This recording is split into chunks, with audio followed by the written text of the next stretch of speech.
This episode of our This Week in XR podcast is sponsored by Zapper. Zapper is one of the world's leading XR companies. Over the past 12 years, they've won numerous awards for memorable campaigns. They've democratized AR by making tools and SDKs that anyone can use. And they created Zapbox, the world's most affordable mixed reality headset.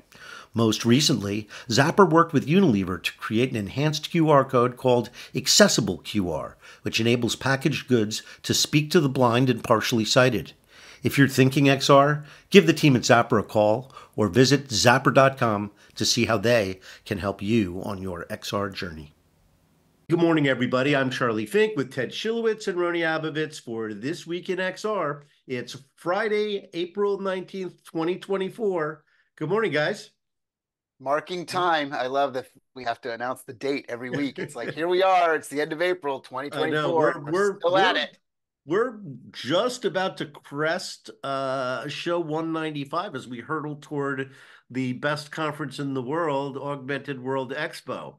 Yeah. Which is where we're going to do our 200th episode. Amazing. So I'm going to have to remote in for that. We're trying to figure that out. The connectivity, even for TV in the convention center, is not great. So we will try and figure that out. It needs to get solved, right? At an augmented world, it needs good internet. I know. But they're still bound by the gravity of the convention center. Roni, call your friends at T-Mobile or Verizon and have them drop in a 5G node and make it happen. Well, you're a big shot. Make it happen. If it was AT&T who was our partner, I might be able to do something. That's right. AT&T was your Magic Leap partner. Yes. I don't know who services the convention center. So our guest today is Akash Nigram of Genies, which is an avatar technology company. Was this your get, Roni, or yours, Ted? Yes. No. Akash and I are buds. Okay, great. So we'll look forward to having him and finding out what you guys are up to. So big news this week: Meta drops MetaAI powered by Llama 3. Yeah. And they pushed it out on all their platforms, which means that half the people in the world, half the people on this planet right now, have access to a very good AI chatbot for free. Okay, so here's the question for Roni. When you say free, how many crappy Facebook ads did the world's population have to watch and continue to watch to pay for that large language model? How much do you think it costs for Meta to develop that model, Roni? I'll give you the minimum cost, right? Let's do the add up.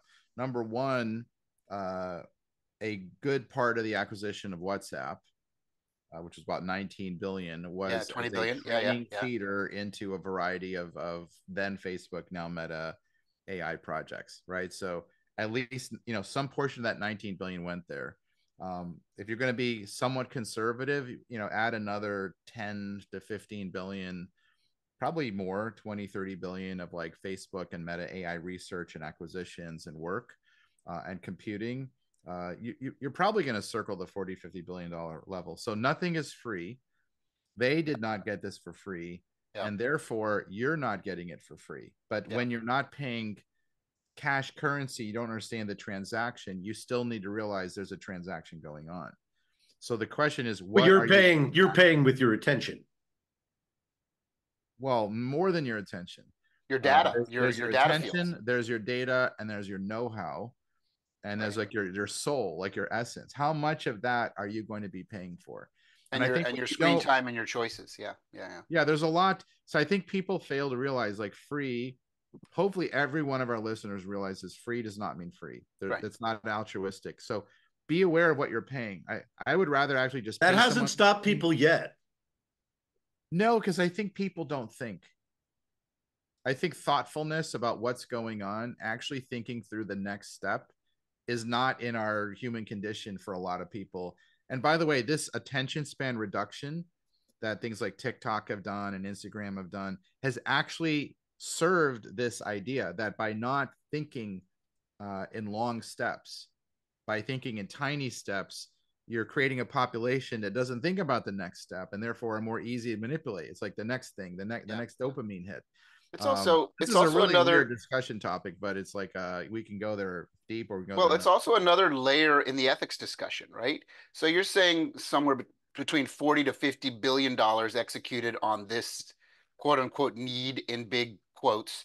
How many large language models do we need? Don't we think we could apply 40, 50 billion dollars better to healthcare or some other solve than having, a duplicative of services on 12 different services that all run giant language models to make you a rainbow cat? I mean, really? Like Well, you got to how many understand of what these do it's we need? about.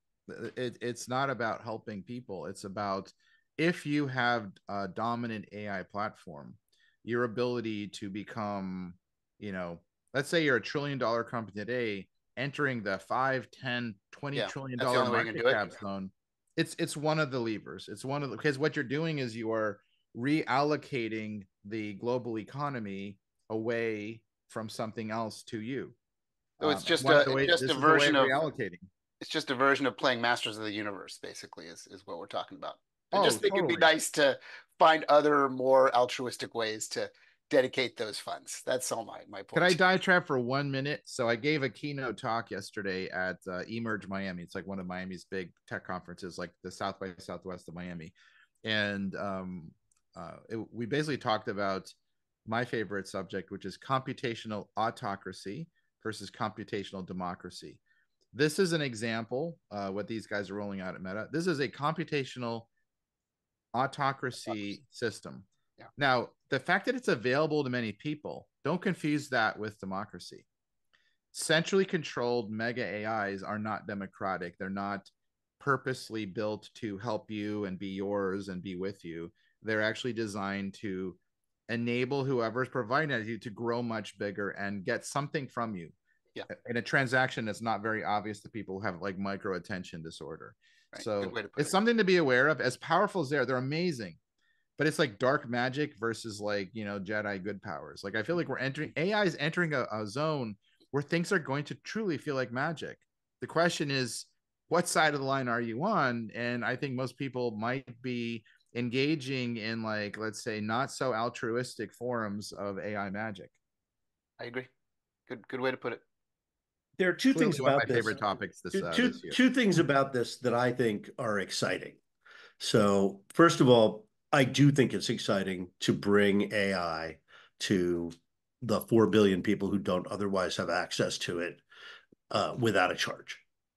And, the OpenAI version, the paid version of ChatGPT and the paid version of Gemini are much better than the ones that people have access to. Right. So I think that making sure that people who can afford the $20 a month and the people who can't afford the $20 are on a level playing field. Yes, their data is being stolen, but it's being stolen by OpenAI too, and you're paying them. So I think it's a great thing in that respect. I am terrified in another respect because it's going to enable a lot of bad actors, and Facebook is notoriously bad at anticipating unintended consequences. So really bad things could go on for quite some time around the world before they know about it or can do anything about it. I worry about that more than I worry about them per se, because they're vacuuming up the data, but they're doing it the way everybody else is doing it. I mean, the big problem with the large language models, as you know, is that they've stolen their content, and their justification for training their model in that way is that they did it equally and anonymously to everyone. So saying you committed a crime against everybody is not a great defense. But this is a universe scale case of it is easier to ask for forgiveness than permission. Yeah, no doubt. But Charlie, can I ask a question? Like the case you're making of making it available.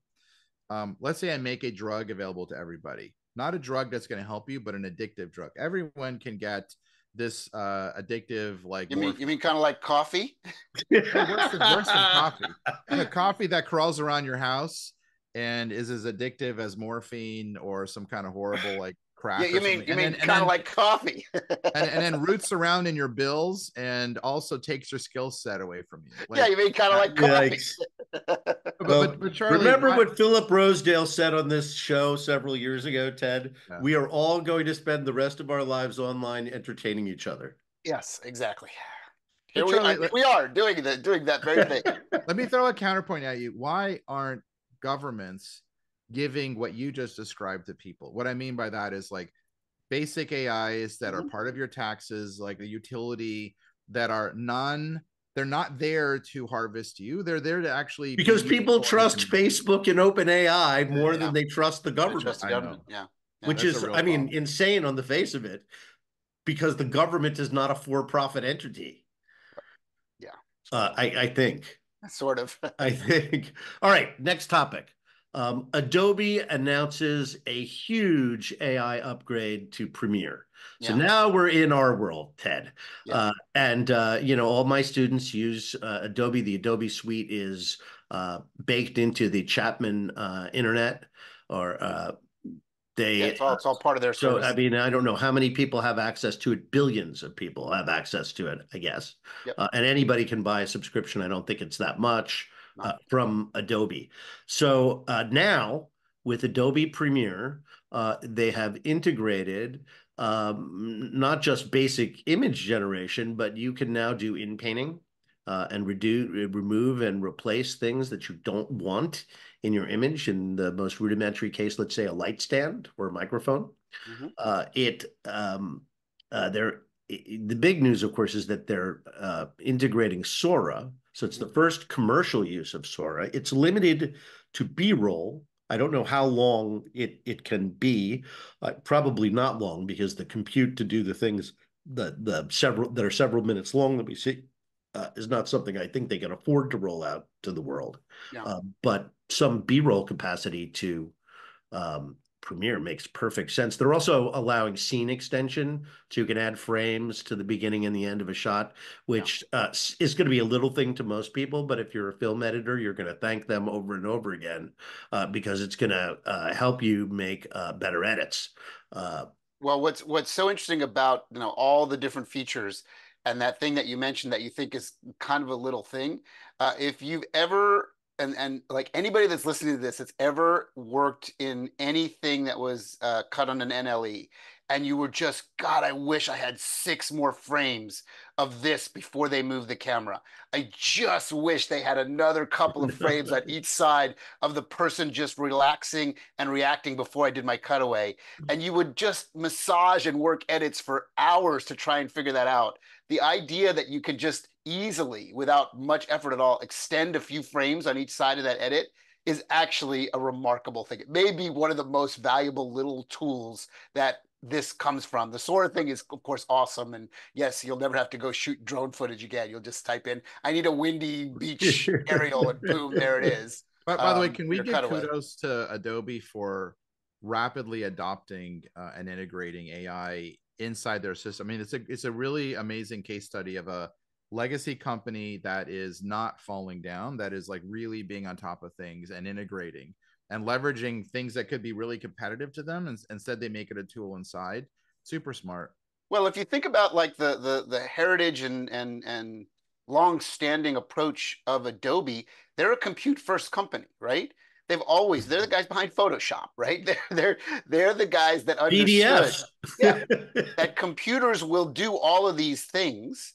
And they entered into desktop publishing. They disrupted and reworked that whole industry. They entered into video and disrupted that industry. They entered into all kinds of graphic arts with Adobe Illustrator. And now this is just an extension of, they're a computer company, and they're using computers to do creative things.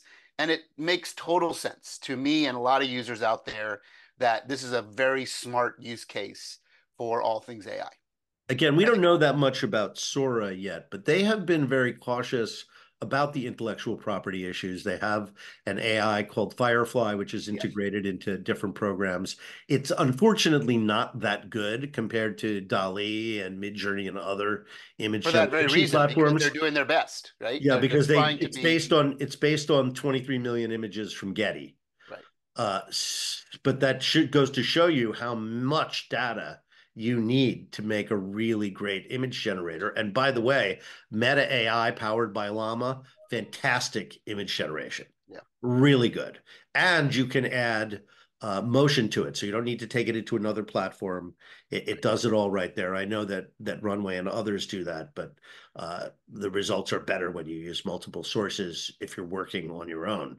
But to have that integrated is a tremendous, tremendous convenience. So anyway, they haven't given up. They keep iterating. I'm sure Fireflies will get better.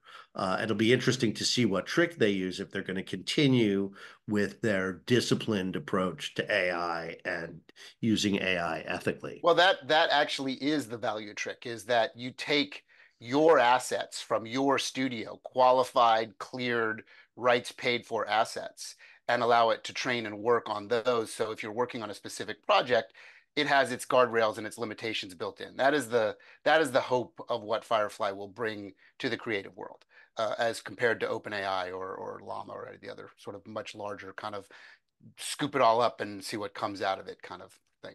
So it's interesting. It's a good time to be watching all this stuff, seeing what comes of it. So Akash is not in the green room. So let me move on to a story that is interesting, but also a little bit depressing. Oh, Glue, the yeah. VR collaboration platform launched at the height of the pandemic, is shutting its doors. Very hard to monetize this category, which is crowded, although less crowded than it was before Glue and Altspace shut down. Uh, but it just goes to show you how a really big, exciting category was completely based on the pandemic. And with the pandemic over, Zoom is more than sufficient for people. Right. VR is a great solution when you have to be apart and you need to be together. But when you are together, it becomes secondary to other means of communication. So we learned an important lesson, unfortunately for Glue, a little bit late. Again, I don't know, Spatial, our friends at Spatial have struggled to find a Yeah, way and they've been to pivoting like monetize. crazy. They're Spatial's trying to be like a mini Roblox right now. I don't know how well it's working, but they're definitely doing it. And Engage is still doing okay, right? And Tailspin got acquired, so there's Well, success stories out Tailspin, there too. Tailspin again was a standalone Sort of a enterprise service bureau, company. right? Yeah, yeah. It wasn't the same as these guys are kind of But public Engage is similar focused. to Engage is doing okay. It's a yeah, small company, yeah, yeah. right? It's a small They need to be company. It's a small. micro cap company. We've had David on the show, and they continue to try and be sort of LinkedIn. They Yeah, have a unique approach, I and I agree. think they do well in the education category. I think that keeps them afloat. But they also have big corporate customers like Right. PwC and others that we're familiar with. So here's the thing, okay? So Glue is closed. We have other Mozilla Hubs just closed a few weeks ago. Sony has shut down production on PlayStation VR2 Mhm. due to low sales and low interest, as I predicted, because Yeah. everybody who wants VR already has it. So Well, and the Wire. We predicted the Wire would be their death yeah, call, yeah. Charlie, and the Wire was their death call, But, and unfortunately. also, Business Insider comes out with a big article about the low utilization Mhm. of the installed base. Mhm. So that's 20 million Quest 2s that aren't being used as often as they should be. And so then Tony Vitillo, who's I would say, leading blogger in the space, at least among developers, puts out a guide to what to do if you're bounced from VR by layoffs. Because, VR is being swept up a little bit in the difficulties that the game industry has Of had course. recovering from the pandemic. Also, this is sort of like a bad Thanksgiving dinner. They all gorged themselves. They all put more on their plate that they could possibly eat. They munched away until 2024, but now the bill is due, and a lot of them are broke. Yeah, well, such is what will happen with many AI companies as well. The glut is on right now, and the other side of that rainbow is coming soon. Well, You a can lot only of make people so are many cats predicting on that. rainbows A lot of before. people are predicting that, aren't there? Yeah, That of you don't course. need 10 AI companies, and Don't need all these different tools. No, at some all the point, duplication. the market's going to deflate. I Well, will, if we have time before our guest comes on, I will tease you guys with a company that I learned about that I'm curious if you've heard of, that I think is going to be potentially one of the most important players in the world of AI, and it's in a way that you might not fully like instinctively know, but when I tell you about it, you'll say, "Oh, that's interesting." It's a company called Crusoe. Has that touched your radar at all? Has anybody, you guys heard about it? I have Crusoe. Crusoe. heard of them. Crusoe, like Robinson Crusoe, Okay. Crusoe.ai. What they do is very different than what a lot of other companies do. What they're doing is building data centers near power plants, as Mm. opposed to what the big data providers, AWS, Google, and Azure, have to do, which is park their data centers near population centers where they, because they need latency and they need volume of that data. Yeah. This company is specializing in all of those non-super real-time needs like AI, which takes a little processing and then kicks you out the answer. And that's still a fairly short time in terms of the reality of time. You're talking about a few seconds to a minute. It's Crusoe.ai. So these guys are literally building data centers right next to power plants because power plants these days are so good and so efficient that they have a lot of power runoff. They have a lot of wasted power they can't use. They have to basically just let it escape into the atmosphere. And these places are in the middle of nowhere, right? Big solar farms, big wind farms. So no one actually wants to physically work there. But because of remote work and remote access, you can build these power plants. You have one or two people on site. And it's a way to lower the cost of this AI tax, this compute tax that, of course, NVIDIA is benefiting from greatly and AMD is chomping at their heels. So maybe we should get them on the show. It'd be interesting to talk to them. I don't think a lot of people know about these guys. If we That's can a really good adjacent infrastructure business, Ted, Yeah. where there it doesn't matter who wins the, platform war or application war, there's going to be data center and energy needs. Correct. So These guys are good picks and shovels guys, and they seem to be doing the right thing. So I would say it's worth checking it out. It's a good one for our listeners to check it out. Learn more about it, maybe help them succeed and pursue that area of like, how do we best use all this energy that is being wasted? No, that's a smart one because it's AI and climate and Mhm. very on trend on many levels. Yeah, it just felt good to me. It's a feel good story of the week.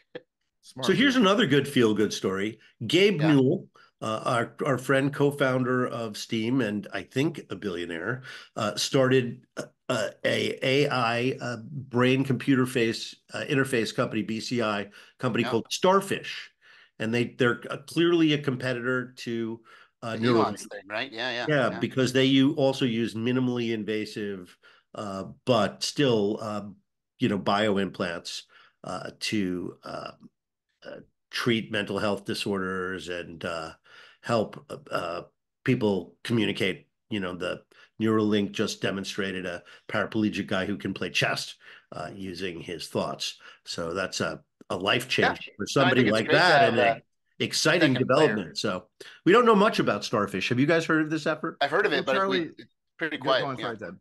No, you go. I said I haven't heard much about it, but it's interesting, and I just love the fact that there's an anti-Elon out there that could help us on this journey. Gabe's an interesting character, right? I've met him a few times, and he's what I refer to as a classic honey badger. Do you guys know what the phrase of the honey badger is? Just No. just Google honey badger don't give a fuck, and that's what a honey badger is.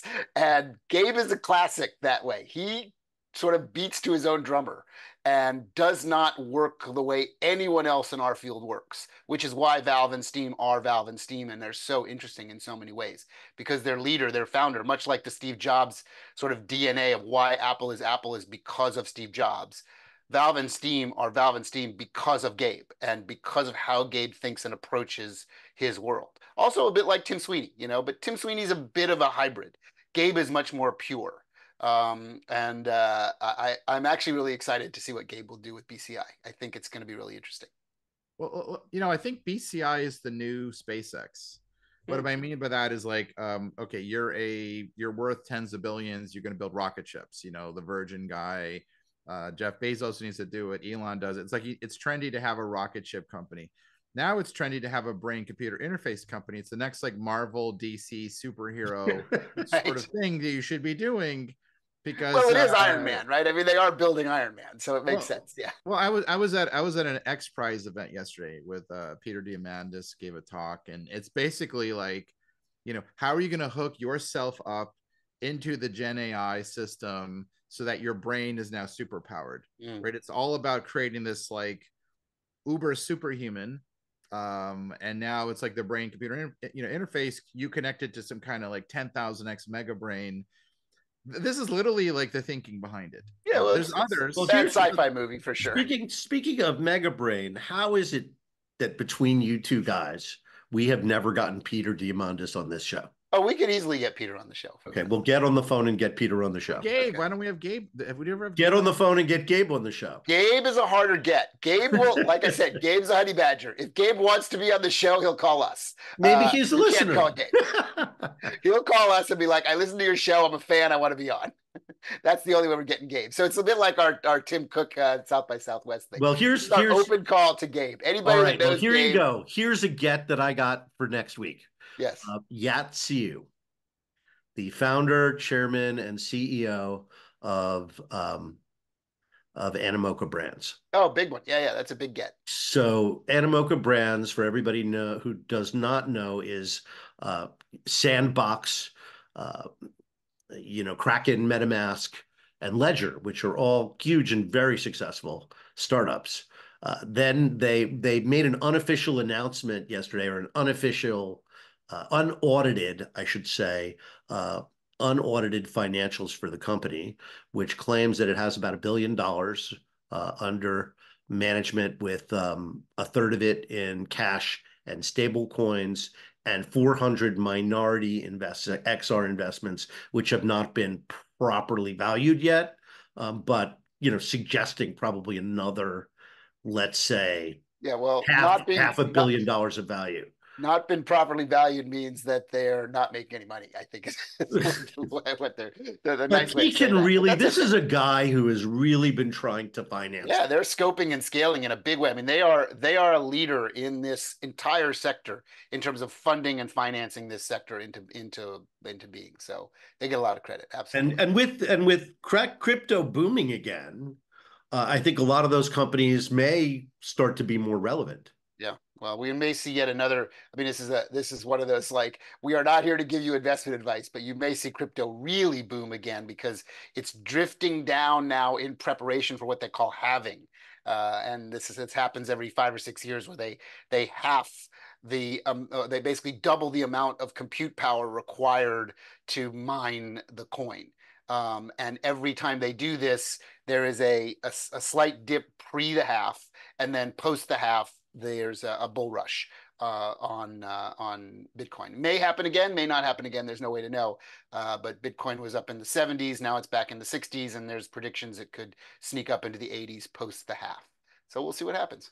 So Akash Nigram, a no-show, which rarely happens to us. We'll have to reschedule him, and he'll have to wait till the summer when we have an opening. But of course, we would welcome him back here. I'm sure there's a good reason that he has missed his very prestigious spot on our guest spot on our show.